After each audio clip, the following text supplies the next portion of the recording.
Would you say you're money wise? No. No, not all. Why not? I put socialising above saving money. I buy what I need, not what I want. If there's something I want, I will mull it over and really think about it rather than just going out on a whim. I spend money like it's going out of fashion. I don't really think about it, especially with contactless. Yeah, no, you just do it, don't you? Waft my card and it's gone. I'm careful about what I spend and think about where I can save money. Try and watch the money for bills and try and budget out for bus fares and stuff. Yes, I do try and be careful. And what about you? Are you good with money? I dread to think how much I've spent on Princes Street over the years. I'm Kim McAllister. This is Clever About Cash. Most of us make our money decisions when we're at home, so I've invited Dale and Louise round to have a chat about money. Always an easy thing to do with friends. How healthy are your finances, would you say, Dale? Not really healthy at all. I am probably skint most of the time, so probably paying out more than I should. I like the finer things in life. Don't we all? I like spoiling myself and everyone around me. And what about you, Louise? I think I'm relatively lucky in that they're fairly healthy. However, whether I do the best thing with my money is not necessarily certain or not. Okay. But for similar reasons to Dale, actually, in that I like to do things and I like to buy things for friends and whatnot, and I tend not to think about the consequences of it. I look at it and go, oh, I've got this much money. Great. Let's go out for dinner, let's go for a few drinks. Oh, I need the newest gadget, right? I need new clothes.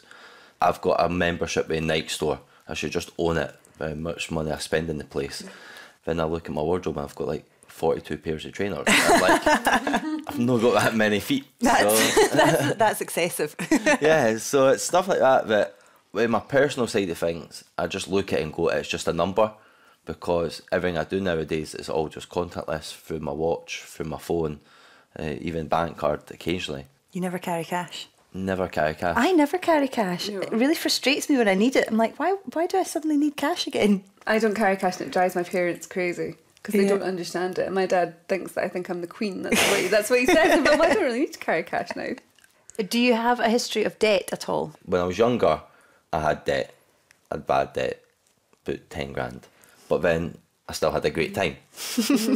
But the problem was I was 19, I was staying in the centre of Edinburgh, I just got a job at a bank, and they're like, oh, you can get a staff loan. Great, thanks. Let's just go out every night. Then I decided, you know what, I'll get another loan to pay off that. Then decided that loan was actually going to go towards more nights out and more trips, and before I knew it, I was like, yeah, I need help. So I've kind of learnt my lesson there. What about your credit score, Louise?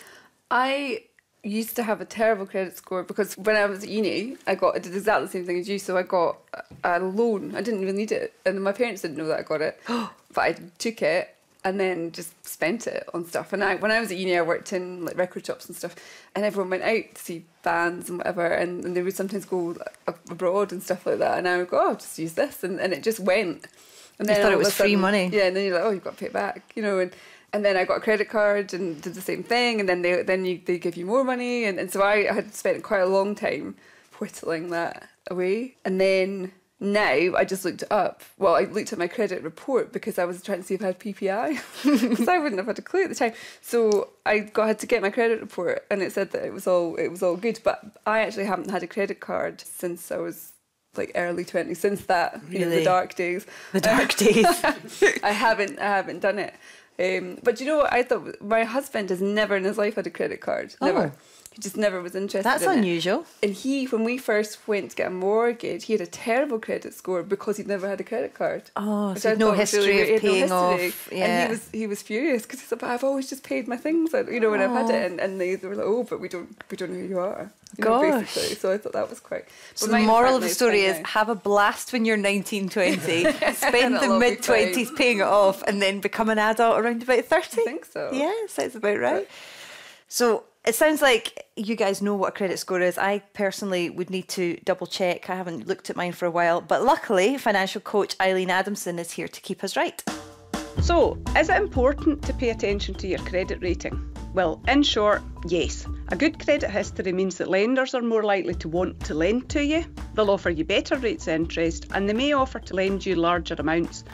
Conversely, having a poor credit rating is going to limit your options for borrowing, and you're likely to be charged a higher rate of interest. There's 3 main credit reference agencies: Experian, Equifax and TransUnion. And all they do is gather information about your credit history and then from that create your credit report. It holds basic information about you, your name, date of birth, address, etc. And it also contains credit history, which is information about the bank accounts you've got, credit cards, loans, and even some mobile contracts and utility bills will appear on this. The idea of it is it's to show how well credit's managed, so whether your repayments are made on time, whether they're made in full, and it'll show missed payments and late payments as well. All this info will stay on your credit file for at least 6 years. It's used mainly to help lenders to decide how much of a risk you are to lend you money. And it can also be used by employers and landlords to check basic information about your credit history. So if you're applying for a loan, a mortgage or a credit card, then it's a great idea to access your credit reports first, just to check for errors. This will mean it's more likely that you'll be able to get good credit. So every time you apply for credit, it appears in your credit file. So repeatedly applying for credit can affect your credit score badly because it might indicate that you're having financial problems. So if you're planning on applying for new credit, then Money Saving Expert's soft search calculator can be really helpful. It allows you to search for the best deals without it affecting your credit record, and it'll show you which loans or cards you're most likely to be accepted for. That then allows you just to apply for the ones that you've got the highest chance of acceptance. You can join me at the end of the programme to find out how you can check your credit score completely free of charge. Eileen's going to be popping round later to give Louise and Dale some advice. So have you ever complained about something and got your money back? All the time. In December, O2 went down for a day and I made a big complaint saying, well, I'm a business customer, I was needing to phone and text people, I couldn't because the signal was down, I lost out money. And they're like, oh, we'll give you, I think it was like £1 or something back. And I was like, that's not good enough. So I ended up getting like a 3-figure sum back from them. So there's a couple of times I've complained. One time was my husband and I went away for overnight to quite a nice hotel, right? And it was a proper treat, first time after we'd had our little girl. And basically there was a party next door. We'd phoned down when it went on for ages. And they'd gone and quietened them down eventually, but it took a long time, right? But the thing was that when we went down the next day to pay and whatever, it wasn't even referenced. You know, there was just no comments about it. And it really annoyed me because it's like, it was supposed to be a 5-star place and we'd sort of splashed out of it and whatever. So I wrote them an email and complained about it, and we got a free stay. I think the only time I ever complained was an Uber driver who made me feel really unsafe because he was just screaming through roundabouts and I was being thrown around the back seat. And when they say leave a feedback, I said I felt really unsafe, he was a bad driver, and I got my money back like that. Well, Scott Dixon has written a book about how to complain effectively. He's been given Richard Forbes some tips. It's not about complaining for the sake of it, it's about seeking redress and knowing your rights and getting results. Too many people just pay out without questioning, and it's a lack of knowledge and understanding that's the problem here. We're here in the centre of Edinburgh and there's folk getting parking tickets, there's potholes in the road. These are the kind of complaints that you cover in your book. But do you have some sort of general principles? Yeah, the first principles when you are going to lodge any complaint is to act fast and remain calm, polite and reasonable without being rude or swearing. But that's exactly what people do. They want to vent, you know, they're angry, heat of the moment. You're saying complain quickly, but you're also saying complain calmly. Yes, well, what you need to do is you need to first of all, make sure that your complaint is valid in the eyes of any reasonable person, and you need to stick to the facts with clear dialogue and put everything in writing so everything is documented and cannot be questioned further down the line. So is it almost worth running it by one of your friends or a family member and seeing if they think that it's worthwhile? Very much so, and the litmus test is your complaint valid in the eyes of a reasonable person? And that's the view that a court would take if it went to that point. And so you need to gauge whether it is valid before you proceed. Again, in the heat of the moment, the temptation can be to pick up the phone and speak to someone. But you're saying if you put it in writing, that's a better route to go down. It is, because it can be evidenced in a court of law, the clear timeline and dialogue from the start of the claim right throughout. I always expect complaints letters to be quite long, going into lots of detail, but that's not necessarily the best. Not at all. Just stick to the facts, put your complaint to start with, quote the laws and your rights, and at the end state what you want as compensation to close it. What's been your biggest success story? Probably Edinburgh City Council with a pothole claim, and you've got a 36% chance of winning a pothole claim with Edinburgh City Council, and I won mine within 4 weeks simply by cutting through the legalese that the claim handlers use to try and frustrate claims that are being made. And what else made your case strong? I could prove that the road wasn't maintained properly by seeking a Freedom of Information request that would reveal the inspection history and the logs and the policy for inspecting and repairing the roads. And most A roads are meant to be inspected once a month, and there is a set procedure for that.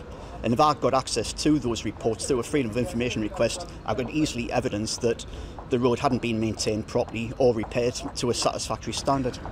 What do your friends and family make of the fact that you do this? They admire me for it, because not many people actually go to the lengths of doing what I do, and it's resolving a sense of injustice, really. Too many people are caught out by fraud, poor customer service, and just a lack of awareness. That's the reason why I wrote the book. I've had a lifetime of it, and I've been able to resolve cases single-handedly, and it's about getting results and fighting for the underdog, really. Scotland's home to many tech companies. They're trying to make it easier for us to manage our money. And Steve Tiger from Money Dashboard here in Edinburgh has been showing me his app. Really, in short, we try and help people get on top of their finances. And the way that we do that is that we provide an app where you can see all of your accounts in one place. So no matter who you bank with and what credit cards you might have, we can find an automatic connection to get all of that information in one place. I guess the benefit for consumers is that it's good to have everything in one place, but more than that, they really want to get control of their finances. So once you've got all of your information, it's really then how you organise and sort of categorise that information. So we've spent a lot of time and effort in really helping, I guess, organise that into intuitive different categories so people can see all their bills in one place. They know how much discretionary income they've then got until they're next paid. And that normally takes people a lot of time and effort to try and get on top of that. So we do that in real time to keep people in control. So what was the kind of idea when you were developing the app? What was the main thing you wanted to focus on?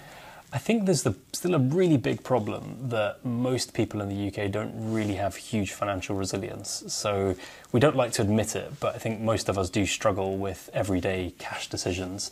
Everyone, I think, feels that they could be doing a little bit better with their money. And I think we all have blind spots in our finances. So we might think intuitively about how much do I spend on my grocery shopping in a month, and people will often think about, well, I go to Asda or I go to Tesco and I normally spend about £50 or £100, and so they do the mental maths.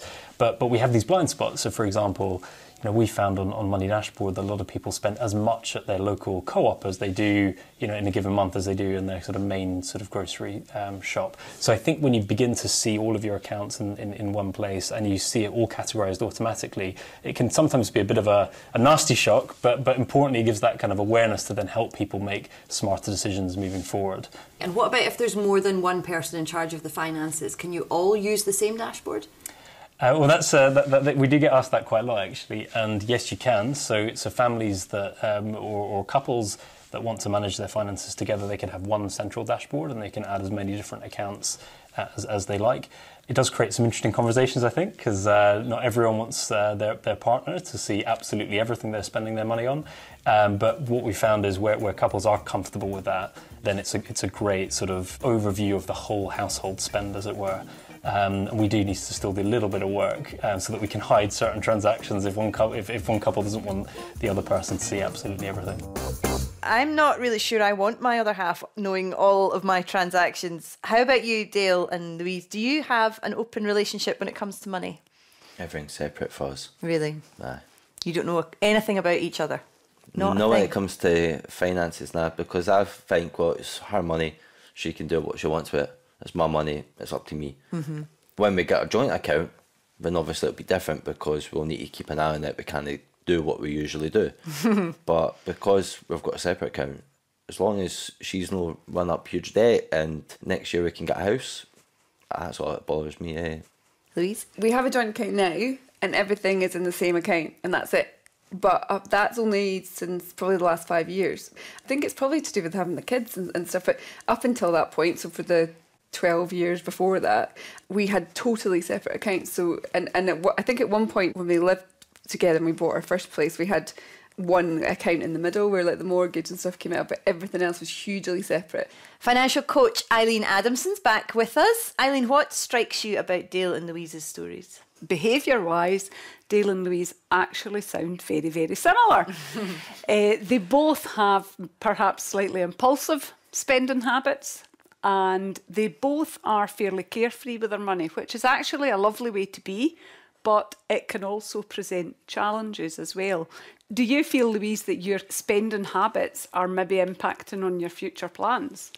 Obviously, I could probably put more into pensions and whatnot if I didn't, go on holidays. But I don't think I would want to do that either, because as I say, what if you get hit by a bus tomorrow and then your pension's useless, So I do worry or wonder about how best, what decisions I should be making now. I'm going to be 40 this year and, so I'm officially a grown up and what should I be focusing on now? Do you ever look at your personal finances and do a kind of check of how much you're spending in certain different areas? Because what you could perhaps do is find that you're actually wasting money, and if you could claw back the money that might be getting wasted in certain areas, that money could then be invested in your future without you having to make any changes to your lifestyle. So have you done a financial health check of your accounts, of your spending? I suppose in a way, because I did look at things like the mortgages. So I've got a flat that I rent out and the house. So we looked at that and repackaged those and got advice on how to get far better deals and used the sort of the equity that we had in our house to get a better deal. So we did it to that extent. But then, to be honest, what that ended up meaning was that we ended up getting life insurance and health insurance. So we ended up spending more with the money that we say we spent on that, and I find that really difficult because I know that it's really important, but I see it every month and it really grates on me. Did you just take the life insurance and health insurance that was offered to you by the mortgage advisor, or did you check and see if you could get the same deal elsewhere? I think we probably just took what we got given, actually, now I think about it, which... Yeah, probably I should check that. Absolutely. Big savings can be made simply by comparing the price of life insurance. And as long as you've got enough life cover in terms of monetary value, then it doesn't really matter who's providing it for you. So perhaps that would be a good place to start, is by checking to see if you could get these things cheaper as well. Dale, this might be something that would be useful for you. You are looking to now buy a house, is that correct? Yes. So have you put anything into place to purchase this house, to start saving for this house? I think I'm about 6 years behind. So have you started saving a deposit for a house then, or not? No. I've got about £5 in my savings account. Okay. In terms of if you did start up a lifetime ISA or a help to buy ISA, you could actually get free money from the government. You can save a lifetime ISA starting from when you're 18 anytime until you are 40, and you can get a maximum of up to £33,000 from the government added into that. So if you are paying in £4,000 a year, the government will add another £1,000 a year onto that. So I presume you are a first-time buyer? Yes. Yes. And is your partner also a first-time buyer? Yes, yeah. Because your partner could also open one. Right. So even if you're only talking a year, then you would potentially have an extra £2,000 from the government by putting money into a lifetime ISA. So after everything you've heard today, Dale and Louise, what do you reckon is the first step you're going to take?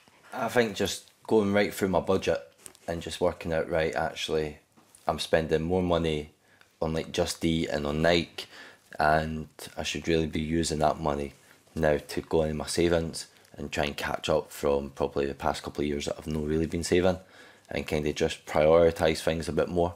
So like the house I've never really prioritised because I'm like, well, it's just, it'll come. Yeah.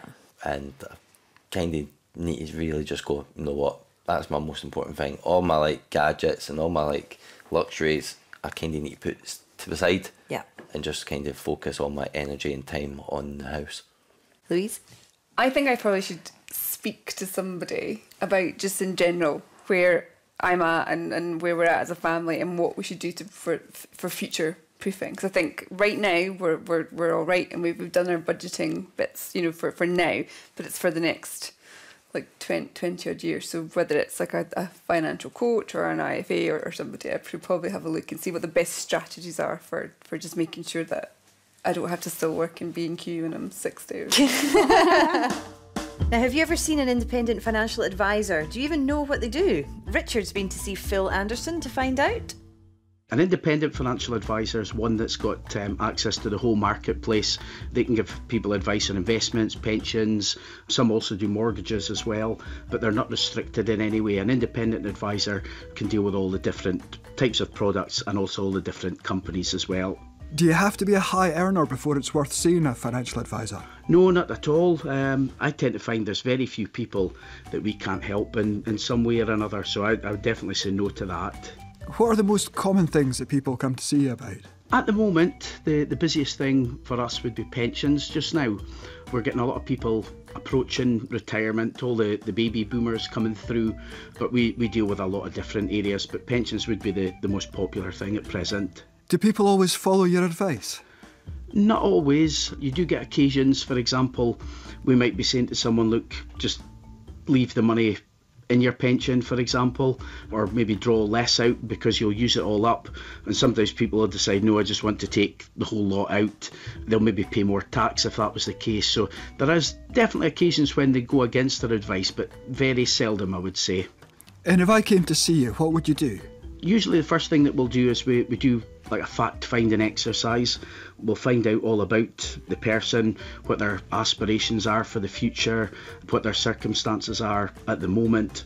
Based on all of that, we then do some research into all the different options available and then make a recommendation based on their personal circumstances. Is it your job to make me wealthier then? Definitely, that's what we're here for. And what's your success rate? Very good. Again, you'll get some people who'll spend a lot, some people who are happy to save. But I would say we've got a really good success rate, and over the years that's one of the things that I've really taken pride in, is helping people become better off in the future. I'm Kim McAllister. This is Clever About Cash, the ultimate magazine programme for people who hate talking about money. Credit unions. Communities across Scotland have them, but what do they do? Well, I've come along to Craigmiller in Edinburgh to find out. Michael Coburn, I'm General Manager here at the Castle Community Bank. We do just savings and loans. There is a little bit of a mystique about what credit unions do, but once you explain, people are very happy, especially if you say you do loans, because that's quite often a lot of the inquiries. We probably get more loan inquiries than we do sort of savings accounts. And in terms of savings, what encourages people to come and give you their savings as opposed to any other option? Generally, I think a lot of people put their money with us because of the social aspect. They want to help the neighbours or the community, these people that they know can't get access to a lot of stuff if it wasn't for the credit unions. We probably also have other people put money with us because once it's out of their bank account, they won't spend it.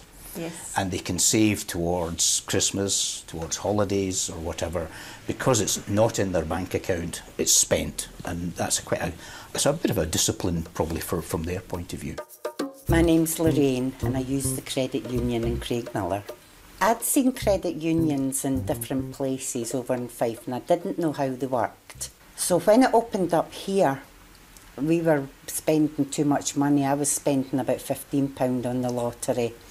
And we weren't getting anything. I mean, really, even now, she'll say to me, it's 145 million, so we'll get a ticket. We didn't win, you know. We're giving everybody else their money. So we came in, got a form, and decided that's it, our lottery money comes in here. It's taken a long time, it's taken up till now for me to discover that you really have to have savings in some way.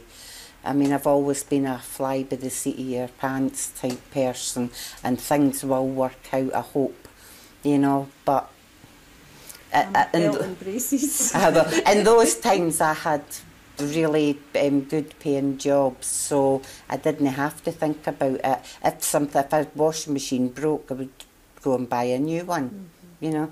Now, if the washing machine breaks, I'll have a wee nervous breakdown. And it's a lovely space to come into. It doesn't feel like a bank. That's presumably intentional. Very much so, because for quite a lot of people, going into a bank sometimes can be quite a horrific experience just because they just don't know what they're coming into. We want to create a fairly informal, if you like, but certainly very friendly, approachable. That really is essence what we want. We don't want people fearing coming into the office. We want them to come in because they can see that perhaps we can help them in their particular financial circumstances. You go into a high street bank and they wouldn't know you from Adam. No. We come in here and we're not doing our lottery. We make it quite competitive and get petty when one's got more than the other, because one sneaks in and pays things when the other one forgets. Yeah, it's like Gamblers Anonymous, except the other way around. Savers Anonymous. I think you might have just solved a major society problem. We hope that people come in the door not frightened, and hopefully when they go out the door, they are smiling. That's what we want to achieve. Lorraine certainly made me smile. Next time on Clever About Cash, we'll be discussing how to deal with debt. But before we go, Eileen has some homework for us. A simple task to help you to take control of your money is to check your credit report. Checking it doesn't affect it, so you can check it as often as you like, though for most people probably checking it annually is enough. All the credit reference agencies must allow you to check it free of charge, but this is often done by offering a free trial before then charging up to $14.99 a month. However, there is also a way to check completely free of charge and without having to remember to cancel a subscription. There are 3 websites that you can go to that will allow you to check each of the credit reference agencies. Nodal.co.uk will allow you to check TransUnion. Clearscore.com is your Equifax report, and moneysavingexpert.com/credit club will allow you to get genuine free access to your Experian credit report. When doing this, you should look through every piece of information in your report and check it for errors. Make sure that your address is correct, even on old accounts that you no longer use. Check any defaults, late or missed payments, and query them if you don't think they are correct. If you no longer have joint accounts with someone, then make sure that that's reflected in your credit report. If you have a huge number of unused credit and store cards, then cancelling some of them is often a good idea too. Taking these simple actions should help you to start building a good credit score if you haven't already got one. I'm Kim McAllister. You've been listening to Clever About Cash.